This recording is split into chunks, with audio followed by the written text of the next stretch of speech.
కాడ మా మార్జిన్ మాకు ఇవ్వండి. మా పిల్లలు మేము ఎట్లా బతకాలి? ఇవాళ రోడ్ల మీదకి వచ్చినాం సార్, ఇవాళ మేము రోడ్ల మీదకి వచ్చినాం. ఒక్క నాయకుడు కానీ ఒక్కళ్ళు కానీ గవర్నమెంట్ కానీ మొన్న ఉప్పల్ ఎమ్మెల్యే గారు కానీ వాళ్ళు వచ్చిర్రు, మేము మాట్లాడతాం అసెంబ్లీలో అన్నారు. ఇంత మనకి ఏ నాయకుడు మాట్లాడలే. మేము వేయట్లేదా వాళ్ళకు ఓట్లు? మేము దేనికి మమ్మల్ని చిన్న చూపు చూస్తుర్రు? మా మార్జిన్ మాకు వచ్చేదాకా ఇదే ఇందిరా పార్క్ ద్వారా ధర్నా ఉధృతం చేస్తాం. సో మరి మీరిద్దరు కొట్లాడుకుంటారు, బాగానే ఉంది. మరి కస్టమర్లు ఎప్పుడు చికెన్ కోసం ఎన్ని రోజులు వెయిట్ చేయాలి? మరి ఇవాళ నుంచి మంది పెడతారు అంటారు, ఎన్ని రోజులు బంద్ చేస్తారు? మరి కంపెనీలు దిగి రాకపోతే ఎట్లా ఉండబోతుంది మీ పోరాటం? ఎన్ని రోజులు అంటే ఏం లేదన్న, ఇప్పుడు యూనియన్ పెద్దలు ఉన్నారు కదా, వాళ్ళు ఎట్లా చెప్తే మేము దానికి కట్టుబడి ఉంటున్నాము. అందరూ కట్టుబడి ఉంటేనే మంచిదని అనుకుంటున్నాం. కొంచెం మా మార్జిన్ మాకు వచ్చే వరకు కంపల్సరీ బంద్ చేద్దామని డిసైడ్ అవుతున్నాం మేమైతే. కస్టమర్లు వెయిట్ చేస్తూ ఉంటారు కదా, ఒకరోజు చికెన్ లేకపోయినా కూడా మొన్నటిదాకా 350 ఉండే, కిలో చికెన్ తీసుకోపోయే బదులు పావు కిలో మటన్ తీసుకోపోదామని కూడా మొన్నటిదాకా ఉండే. ఇప్పుడు కంప్లీట్ మరి చికెన్ బంద్ చేసిన పరిస్థితి, మరి కస్టమర్ల పరిస్థితి ఏంది? కస్టమర్లు అంటే కొన్ని ఇన్ని రోజులు మేము వాళ్ళకి సర్వీస్ ఇచ్చినాం కదా సార్, వాళ్ళు కూడా మా కోసం వెయిట్ చేస్తారని సహకరిస్తారని మేము కోరుకుంటున్నాం. సహకరించాలా కూడా కొంచెం, ఎందుకంటే ఇప్పుడు చికెన్ ఒకటే మంచి హెల్త్ ఫుడ్ అని కాదన్న. ఇప్పుడు కందిపప్పు ఉన్నది, పెసరపప్పు ఉన్నది, శనగపప్పు ఉన్నది, అవి కూడా చికెన్ కన్నా ఎక్కువ ప్రోటీన్స్ ఇస్తాయి. వాటిపైన కూడా దృష్టి పెట్టండి. ఈ వారం రోజులలో మా సమస్య సాల్వ్ అయినాక మేము కూడా చికెన్ అమ్మడానికి రెడీ. మాకు బంద్ చేసుకోవాలని మాకేం సోకులేదు. ఇప్పుడు బయట తిరిగితే మాకు కూడా లాస్ అవుతుంది. కానీ మాట షాప్లో ఉండి లాస్ అయ్యే బదులు 4 రోజులు ఆపి కొట్లాడుకుంటే మా మార్జిన్ మాకు వస్తుంది, తర్వాత మేము అమ్ముకుందామని డిసైడ్ అవుతున్నాం. అట్లా షాప్ క్లోజ్ చేసిన మీ దగ్గర కూడా కొంతమంది స్టాఫ్ ఉంటారు కదా, వాళ్ళకి జీతాలు అయితే ఇవ్వాల్సిందే కదా, బరాబర్ ఇవ్వాల్సిందే అంటే భరిస్తాం మేము కొన్ని రోజులు భరిస్తాం. ఇప్పుడు ఆ షాప్లో అమ్మి లాస్ అయ్యేదానికన్నా వీళ్ళ శాలరీస్ పెద్ద కాదండి. ఇప్పుడు ఎందుకంటే ఇప్పుడు 2000 సంవత్సరంలో ఆ టైంలో మనకు 2000, 3000, 4000 అయితే ఒక షట్టర్ వచ్చేది. ఇప్పుడు 30,000, 40,000 కొన్ని రన్నింగ్ ఏరియా ఎక్కువ కాంపిటీషన్ ఎక్కువ ఏరియాలో 50,000 షట్టర్ కూడా ఉంది కిరాయి. 50,000 షట్టర్ కిరాయి కట్టి ఇప్పుడు వర్కర్స్ కూడా అప్పుడు 2,000, 3,000, 4,000 శాలరీ చేసేవాళ్ళు. ఇప్పుడు ఒక్కొక్కరికి 25,000, 30,000, 35,000, 40,000, ఇంకా కటింగ్ బాగున్న వాళ్ళు 40,000 శాలరీ కూడా ఇవ్వాల్సి వస్తుంది. కవర్ల ఖర్చులు పెరిగినాయి. 50 మైక్రాన్స్ కవర్స్ వాడుతున్నాం అందరం. కవర్ల ఖర్చు, కమర్షియల్ వాటర్ బిల్ ఉందండి. ఇంతకుముందు ఎంత 100 రూపాయలు వాటర్ బిల్ వచ్చేది, ఇప్పుడు 2,800 వస్తుంది కమర్షియల్ వాటర్ బిల్. ఒక షటర్లో మాకు ట్యాప్ వాటర్ వస్తే 2,800 మేము వాటర్ బిల్లే కడుతున్నాం. కనెక్షన్ తీసుకున్నప్పుడు కొంచెం కట్టి కనెక్షన్ తీసుకోవాలి. కనెక్షన్ మాత్రం మంత్లీ నెల బిల్లు కట్టాల్సింది మాత్రం 2,800 బిల్లు కట్టాల్సి వస్తుంది. డీజిల్ అప్పుడు 30-40 రూపాయలు ఉన్న డీజిల్ 100-110 రూపాయలకి వెళ్ళిపోతుంది. ఇవన్నీ ఖర్చులు మేము భరిస్తున్నాం కదా. మళ్ళీ మాకు ఏంటంటే ఇప్పుడు కోళ్ళు, ఇప్పుడు ఇది వేరే ప్యాకింగ్ ఐటమ్ కాదు. ప్యాకింగ్ ఐటమ్ అంటేనే మనకు ఫిక్స్డ్ ₹1 మార్జిన్ ఇచ్చినా మనం 100 ప్యాకెట్లు అమ్మితే ఇలా 100 పక్కా వస్తా అంటే మనం ఒక్కరమే వర్క్ చేసుకుంటే నడుస్తుంది. ఇది రా మెటీరియల్ తెస్తాం మనం. కోడి అనేది ఒక లైవ్ బాడు, దాన్ని సాఫ్ చేయడానికి ఒకరు ఉండాలి, అది కట్ చేయడానికి ఒకరు ఉండాలా, మళ్ళీ దాన్ని టైంకి అమ్మాలా. లేట్ అయితే కస్టమర్ ఏమంటాడు, నాకు ఇది వాడిపోయింది వద్దు పక్క పెట్టంటాడు. అట్లాంటి లాస్ కూడా మేము భరించాల్సి వస్తుంది. ఎందుకంటే మళ్ళీ ఇప్పుడు ఎండాకాలం స్టార్ట్, ఎండాకాలం అయినా సమ్మర్ అయినా బండ్లు లోడ్ అయ్యేటప్పుడు మన ప్యాకింగ్ ఐటమ్ సీరియల్ ఏసీలలో పెట్టినాం. కోళ్ళ బండ్లలో ఇట్లా ఇసిరేస్తారు, పైకి ఉంటాయి, ఏదో ఒకటి దెబ్బ తాకుతాయి. తలకు దెబ్బ తాకిందంటే అన్నీ గిరగిర కొట్టుకొని చచ్చిపోతుంది. అది అట్లాంటివి కూడా మేము భరిస్తున్నాం. అన్ని షాప్లోకి వచ్చినాక కూడా ఇట్లా మళ్ళీ ఇంకోటి ఏంటంటే వాళ్ళు 100 కిలోలు జోకిస్తే, సపోజ్ ఒక కోడి జోకిస్తే 2 కిలోలు ఉంటే ఫామ్ కార్ నుంచి మా షాప్ దగ్గరకు వచ్చేసరికి 100-150 గ్రాములు పోతుంది వెయిట్ లాస్.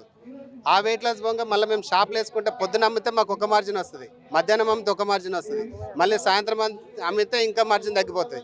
ఇంకా ఇవాళ సేల్ లేదు, అమ్మడం మిగిలిపోయిందంటే రేపు అమ్మితే మాత్రం ఇంకా లాభమే రాదు, ఉల్టా జేబులోకి వెళ్ళి బిల్ వేసి కట్టాల్సి వస్తుంది. ఇవన్నీ లాసులు భరించుకుంటే మేము నడిపిస్తున్నాం షాపు.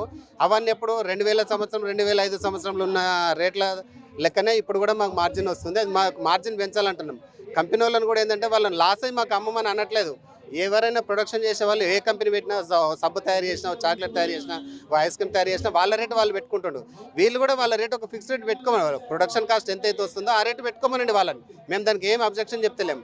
మీరు కూడా ఒక 10 రూపాయలు లాభం తీసుకున్నా మాకేంటి, మాకు ఒక 10 రూపాయలు లాభం ఇవ్వండి. ఆ 10 రూపాయలలో కూడా మాకు మొటాలిటీ ఉంటుంది, వెయిట్ లాస్ ఉంటుంది, ఒకటి డ్యామేజ్ అయిన కోడ్ వస్తుంది. చికెన్ కొంచెం ఒక కస్టమర్కు ఒక 2 గంటలు లేట్ వచ్చిందంటే ఈలో చికెన్ ఆరిపోతుంది, అమ్మలేము, పడేసేస్తాం. ఒకవేళ అమ్మలేక మనం కక్కుర్తిపడి కస్టమర్కి ఇచ్చామంటే మనం ఆ కస్టమర్ను లాస్ చేసుకుంటాం. అవన్నీ ఉంటాయి కాబట్టి మేము ఎన్ని లాసులు భరించుకుంటే ఇన్ని రోజులు భరిస్తున్నాం. ఇప్పుడు 2-3 నెలల నుంచి కూడా ప్రతి షాప్ వాళ్ళు మినిమం చిన్న షాప్ నుంచి పెద్ద షాప్ దాకా 5-10 వేల నుంచి 1,00,000-2 లక్షల దాకా లాస్ అయిన వాళ్ళే ఉన్నారు ఈ 4-5 మంత్స్ నుంచి. జనాలు అనుకుంటారు 350 రూపాయల కిలో అమ్ముతారు, వీళ్ళు ఎంత లాభం వస్తుందో వీళ్ళకని అంటారు. కానీ మాకు ఈ రేటు పెరిగినప్పటి నుంచి లాభం లేదు. అంటే రేటు పెరిగినప్పుడు ఏంటంటే కంపెనీ వాళ్ళ దగ్గర కూడా వాళ్ళకి స్టాక్ తక్కువ ఉంటుంది, తక్కువ ఉండి వాళ్ళు డిమాండ్గా రేట్ ఎక్కువ అమ్ముకుంటారు, పర్వాలేదు. కానీ మాకు మార్జిన్ ఇవ్వమని అంటున్నాం.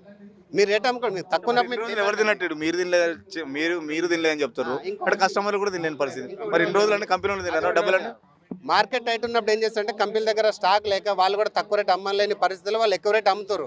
ఒక్కోసారి స్టాక్ ఎక్కువై వాళ్ళు అమ్మలేక 10 రూపాయలు 20 రూపాయలు మైనస్ ఇచ్చి కూడా అమ్మిన రోజులు ఉన్నాయి కంపెనీలు. కానీ అట్లా అమ్మినప్పుడు ఏంటంటే పెద్ద పెద్ద వాళ్ళు ఎవరైతే ఉన్నారో మధ్యలో మీడియేటర్లు ఎవరు మాకు అవన్నీ తెలియదు, అవన్నీ చెప్పదలుచుకోలేదు. కొంతమంది పెద్దవాళ్ళు ఎవరైతే ఉన్నారో వాళ్ళ జేబులలో ఎవరి జేబులలో పోతుందో మాకు తెలియదు. రేటు లాస్ అయినప్పుడు మాత్రం, రేటు హైట్ అయినప్పుడు మాత్రం వాళ్ళు మార్జిన్ కట్ చేసినప్పుడు మాత్రం డైరెక్ట్ మా ఎఫెక్ట్ పడుతుంది. మధ్యలో ఎవరు ఇప్పుడు ట్రేడర్ కోళ్ళు తెచ్చినా ఆయనకు మైనస్ ఉన్నప్పుడు ఎంత మైనస్ వస్తుందో మాకు తెలియదు. మాకు ఇవ్వరు మైనస్, అది మాకు వేసేది రెగ్యులర్ రేటే వేస్తారు. హై రేట్ అయినప్పుడు మాత్రం మార్జిన్ అయినప్పుడు కంపెనీ వాళ్ళు మార్జిన్ ఇస్తలేరు మాకు అని చెప్పి మాకు హై రేటే వస్తుంది. హై రేట్ వచ్చినప్పుడు మేము లాస్ అవుతున్నాం. వాళ్ళకు స్టాక్ ఎక్కువ మైనస్ రేట్లు ఇచ్చినప్పుడు మాత్రం ఆ మైనస్ ఇచ్చిన రేట్లు ఎవరి జేబులలో పోతుందో, ట్రేడర్ల జేబులకా లేకుంటే ఎవరి జేబులలో పోతుందో మాకు తెలియదు. అవి మాత్రం మాకు జేబులో, అవి మా జేబులలోకి వస్తే మేము ఈరోజు కొట్లాడకపోతున్నాం. ఎందుకంటే పాత రోజుల్లో మిగిలిన మార్జిన్ ఎక్కువ ఇచ్చినప్పుడు మాకు మిగిలిన ఎక్కువనప్పుడు 4 రోజులు నడిపిస్తాం లేని మేము నడిపించే వాళ్ళం. అవి రిటైల్ వాళ్ళకు చిన్న చిన్న షాపుల వాళ్ళకి ఆ బెనిఫిట్ రావట్లేదు. అందుకోసం నేను కంపెనీలను ఏం కోరుకుంటాను, ఇయర్ మొత్తంగా మాకు 10 రూపాయలు ఇస్తారా 15 రూపాయలు ఇస్తారా మార్జిన్, ఒక ఫిక్స్డ్ మార్జిన్ ఇస్తే ఏ రీటైల్ కస్టమర్కైనా ఒక ఐడియా ఉంటుంది. అరే నేను కోడి కొన్నా అంటే నేను కడితే 10 రూపాయలు తగ్గే ట్రేడర్ తీసుకొని ఇంకొక 5 రూపాయలు కంపెనీకి ఇస్తాడనే మార్జిన్ ఒక రిటైల్ చిన్న వ్యక్తికి కూడా అర్థమవుతుంది. అది ఈ ఫ్లక్చువేషన్స్లలో ఏంటంటే చిన్న వాళ్ళకి అర్థమవుతలేదు. ఈ కంపెనీ ఎక్కువ బెనిఫిట్ ఇచ్చింది, రిటైలర్కు చేరట్లేదు.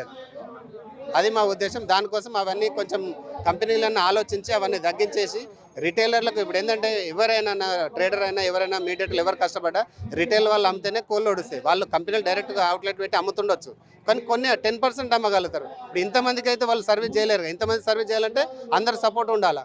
మా అందరి సపోర్ట్ కంపెనీలు తీసుకుంటారని కోరుకుంటున్నాం. మాకు రీజనబుల్, మాకు ఎక్కువ లాభాలు కూడా అవసరం లేదు, రీజనబుల్. మధ్యలో మీరు కంపెనీలకి సంబంధించి మీకు మధ్యలో రిటైలర్లు ఉంటారు, మరి వాళ్ళు ఏమంటారు? వాళ్ళు సపోర్ట్ చేస్తారా మీకు? ఏం చెప్తారు మరి? వాళ్ళు చేస్తున్నారు, అందరు చేస్తున్నారు. ఇప్పుడు చిన్న వాళ్ళు అందరు చేస్తున్నారు, పెద్దవాళ్ళు అంటే ఇప్పుడు అందరంటే కూడా అన్న ఒకటి, ఇప్పుడు రాజ్యాలు కొట్లాడుకున్నప్పుడు కూడా కొంతమంది, ఇప్పుడు గవర్నమెంట్ ఉన్నది, గవర్నమెంట్ కూడా కొంతమంది ఉంటే గవర్నమెంట్ వ్యతిరేకంగా కూడా, ఇప్పుడు ఇంట్లో కూడా మా దాంట్లో కొంతమంది ఒక 10% సపోర్ట్ చేయట్లేదు, కానీ వాళ్ళు కూడా సపోర్ట్ చేయాలని కోరుకుంటున్నాం. మేము కొట్లాడితే మార్జిన్ వస్తుంది, వాళ్ళు తినరా? కానీ మాకు సపోర్ట్ చేయకుండా కొంతమంది ఒక 5-10 మంది షాప్లో ఓపెన్ చేసుకొని కూర్చున్నారు. వాళ్ళకు కూడా నమస్కారం పెడుతున్నాను నేను, మాకు సపోర్ట్ చేయాలని చెప్పేసి. అందరం మంచిగా ఉండాలి, కంపెనీలు మంచిగా ఉండాలా, ట్రేడర్లు మంచిగా ఉండాలా, రిటైలర్ వాళ్ళు మంచిగా ఉండాలా, అట్లాగే కస్టమర్ కూడా మంచిగా ఉండాలి. కంపెనీలు కూడా ఏంటంటే వాళ్ళు స్టేట్ మొత్తం తెలుస్తుంది అన్న వాళ్ళకి ఎంత మార్జిన్ ఎంత. మరి ఇండియా వరల్డ్ మొత్తంలో ఇండియాలో ఎక్కువ తింటారు నాన్ వెజ్, ఇండియా మొత్తంలో తెలంగాణ ఎక్కువ తింటారు, తెలంగాణ మొత్తంలో హైదరాబాద్లో ఎక్కువ తింటారు.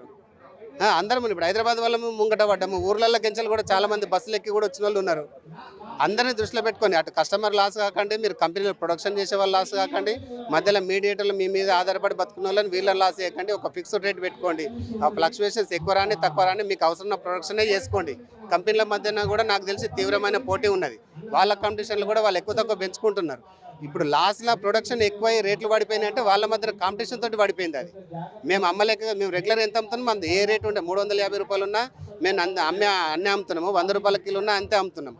మా దగ్గర తప్పలేదు. మీరు యూనిట్గా ఉండి మీరు సెట్ చేసుకొని మమ్మల్ని కూడా సెట్ చేయాలని మేము కోరుకుంటున్నాం. ఎట్లా గల్లీ కూడా చాలా షాపులు పోతూ ఉంటాయి, మరి అట్లా మీకేమైనా లాస్ ఉంటుందా? ఎందుకంటే ఆపోజిట్ షాపులే ఉంటాయి, అప్పుడేమైనా లాస్ ఉంటుందా? మరి షాపులు మేము యూనిటీగా ఉండి అందరు ఒకటే రేట్ యూనియన్ మెయింటైన్ చేసి అమ్ముకుంటాం, కానీ ఎవరి రేటు వాళ్ళు అమ్ముకుంటాం. కాకపోతే ఏం లాభం, ఈ కంపెనీ వాళ్ళే మా మార్జిన్ తగ్గించేసారు.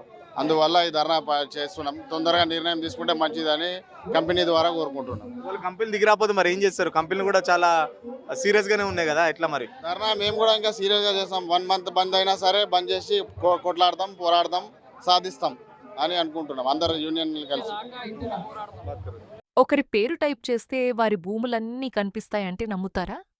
ఇప్పుడది ల్యాండీడ్ యాప్తో సాధ్యం. భూమి సర్వే నెంబర్ తెలియకపోయినా